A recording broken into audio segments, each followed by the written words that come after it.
this is Joey at Moons Creative Mayhem, and today I'm going to be having a Star Warsy day.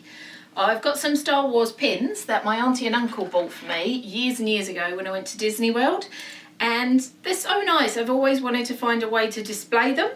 So this week I decided, I went out to the shops and I bought myself this hexagonal canvas, and I'm going to paint this into being like a spaceship. So it's going to have windows on each edge. I'm going to do kind of some kind of planet in the middle. I'm going to display the pins all the way around, and I'm really excited about it. I think it's gonna look really good when it's finished. I'm going to use acrylics to do a base coat and to paint the sides so that it dries quickly and I don't get paint all over my hands every time I move the canvas.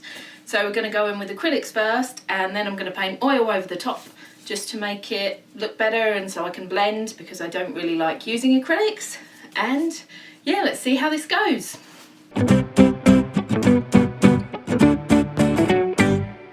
Okay, so I started out by using a ruler, and I was lazy with measuring, so I just drew a line down each side of it to get the centre point and also to show where each window was. Once I'd finished doing that, I realised that the window parts were quite basic and maybe a little bit fat, so then I ended up measuring anyway. I used a pot that I had just nearby to draw the circle around the centre, which was going to be the central window.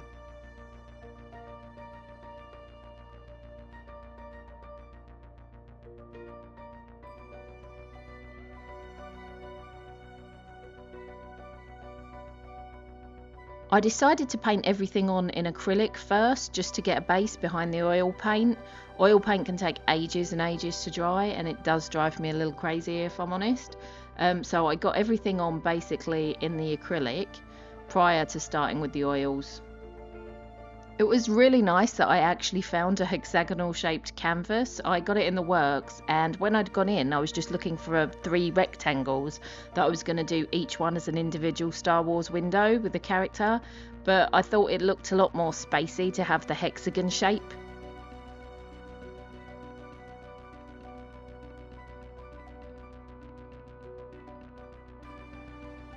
As usual, I painted everything freehand. I probably could have used masking tape just to make a crisper edge, but I don't paint that way. If I wanted everything to be really crisp, I could always just get a photo or a print out off the internet. I enjoy painting lines, even if they're not accurate straight lines, and I don't enjoy sitting there with masking tape. I tried not to water down the acrylic too much, because then it tends to go a lighter colour on the parts you water down, and you have to go over it and over it. The pins I have are classic Star Wars, so from A New Hope, Empire Strikes Back and Return of the Jedi. My son really likes episode 1, 2 and 3, and they're okay. Like with most things, I like classic stuff, so I like the pins that I have, but I could always switch them out for the more modern ones.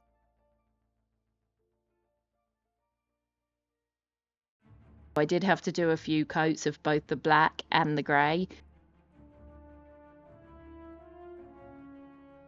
So once I had the base coat of all of the acrylics down and it was dry, I used titanium white, ivory black, phthalo blue and French ultramarine oil paint.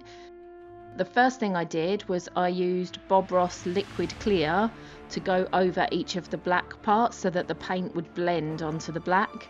Painting oil paint directly onto a canvas is not something that I can stand doing, because it's really hard to get it to blend to begin with, and I just like it to feel smooth as the brush goes over. I love oil paint. It's very different to painting with acrylic, which can be quite hard to blend and move around. So when you add liquid clear to that, Bob Ross liquid clear, it's just lovely the way it feels. It just flows around the canvas. I used white to edge out the side of where the planet is, and then I moved that into phthalo blue. The further out it went, it has like a glow on the top. And at the bottom part of the planet, as we move away from the centre, I used more of the French ultramarine because it's less of a warm blue. So phthalo blue has a slight, almost greenish tinge to it, where there's more pigment of yellow. So that makes it look like a sun or something is lighting up the top. I made a bit of a mistake there and I added black in. I just wanted to darken up where I'd lightened it too much, but it doesn't work to do that really. I should have scraped it away. But eventually I blended the blue back in to fix it.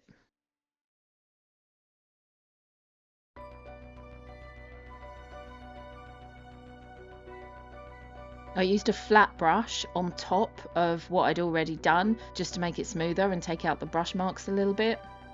And here I tried to smooth out as much as possible with that flat brush.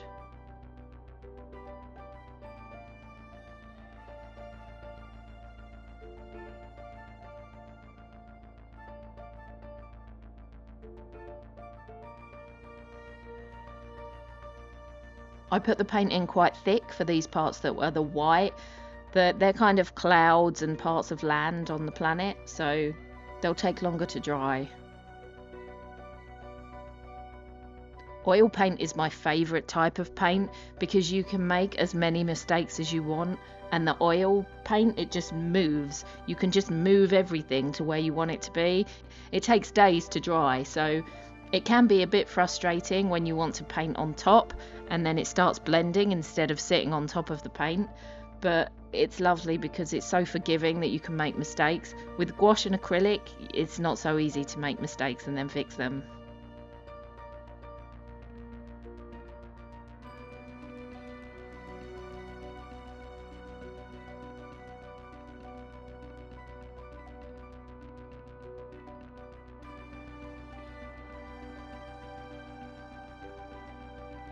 Oh, this little moon was not my favourite part to do. Even to the end, I'm not quite happy with how it looks. But I started with white, I tried to blend it into blue, and hopefully a pin is going to cover that part a little bit.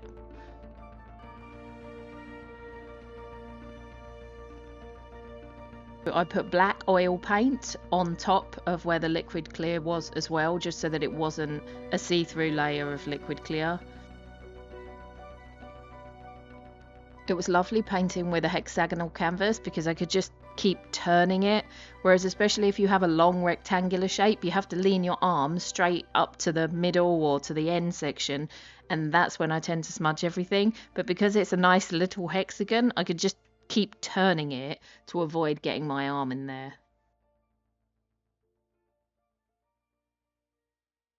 Once I finished painting in all of the white sections on the planet, I started shading grey oil paint into the grey parts of the window.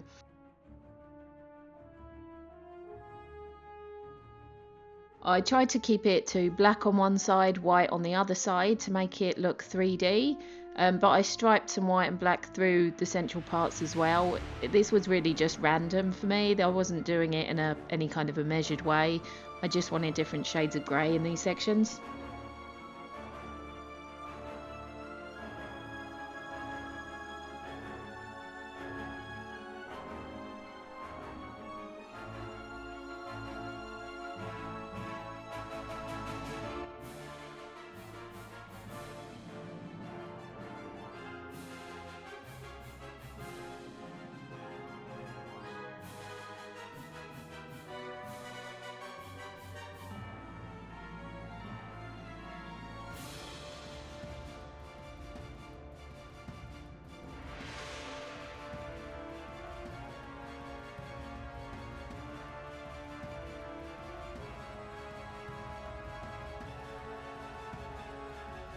I painted in the central circle on the window in a grey colour as well, and then I just added in like a control panel block at the bottom in a grey. Again, I put in white along the top to show where the light was hitting and added in some black shadows randomly so that it would look like buttons.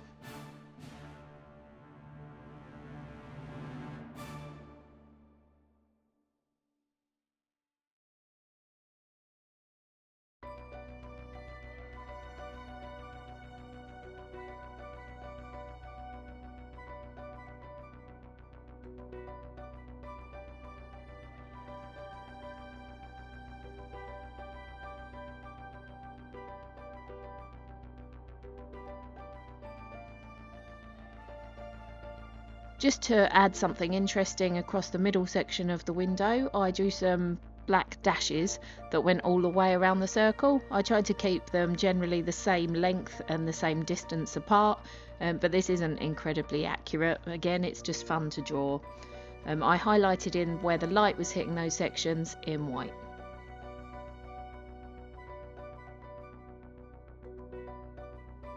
Next, I added in streaks of white and grey on random places across the middle of the window.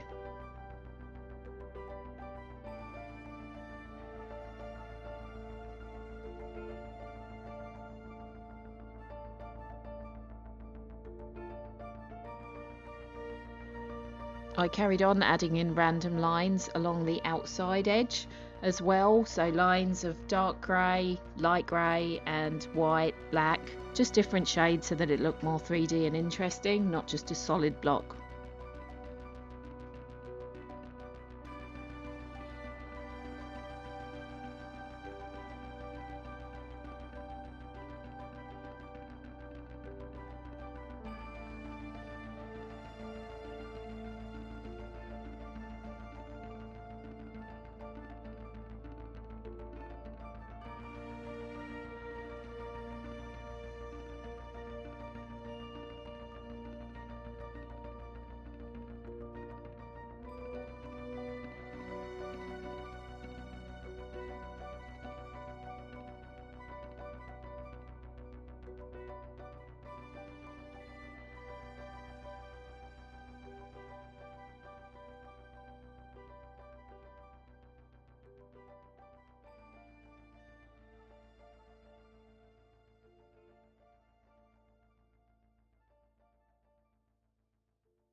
I loaded up a flat brush with white paint and drew small squares all the way along each edge of the window.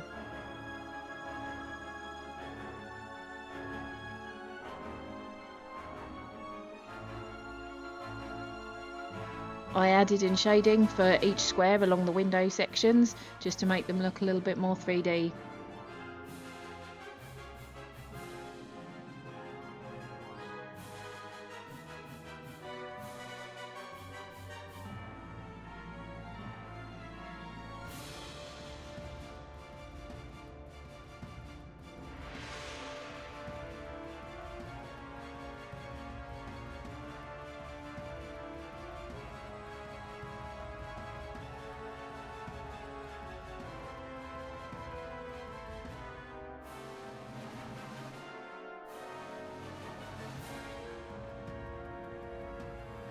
And I just finished up touching up little sections around the outside edges and on the control panel, and that was it. I mixed up ultramarine blue with white to make a very pale blue colour, and I just used squares of paper to mask an area and just used a fan brush to spatter on to look like stars around all of the angles.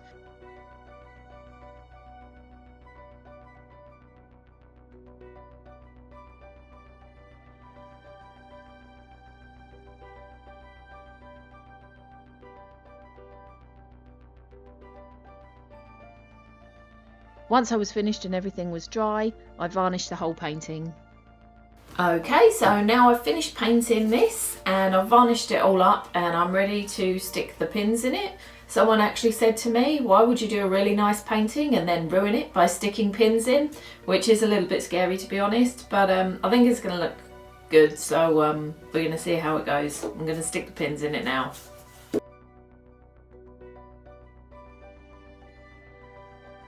Okay, so that's it. We're all finished with the Disney Star Wars display.